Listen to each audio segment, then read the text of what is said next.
سلور قسم صفات چې په چا کې وی کنه رسول صلی الله علیه وسلم فرمایو دا خلق چې دی دا نیکبخت دي دا خوش قسمت دي د دې په دنیا کې هم الله رب العزت د دې ژوند په مزو کې تیری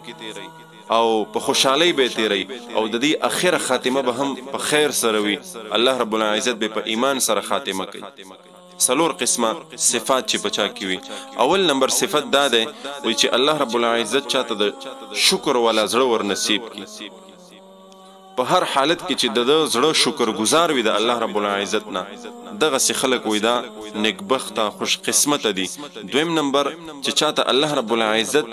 ذکر کون کې جب ور نصیب کی یعنی هر وخت کې د جب په ذکر کې مصروف وي دام نیکبخته خوشبخته او بهترین خلق دي دنیا کې به هم مزي او اخر خاتمه به هم په خیر سره کیږي او داسې بدن الله رب العزت دریم نمبر چې داسې بدن الله رب العزت چاته ورکی چې هغه په مصیبت باندې صبر کوونکی څه تکلیف راغو په سخت حالات پر راغلل د صبر کوي په دغه مصیبت په دغه تکلیف په دغه بیماری باندې د صبر کوي الله رب العزت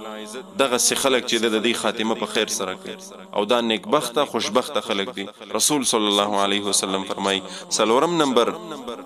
چې داسې بیبي داسې خزه چاته الله رب العزت ورکړه چې هغه امین وي امانتدار وي د مال د عزت د عزت هم خیال ساتي د مال هم خیال ساتي د دم خیال ساتي نو دغه سلور قسمه صفات چې چاته ملاو شو چا کې دغه سلور قسمه صفات اومندلې شو دغه خلق نیکبخت دي په دنیا او آخرت باندې د دې لپاره خوشالیان دي او اخره خاتمه به د دې په خیر سره کیږي الله رب العزت دې دغه سلور قسمه صفات زموږ استاد نصیب کړي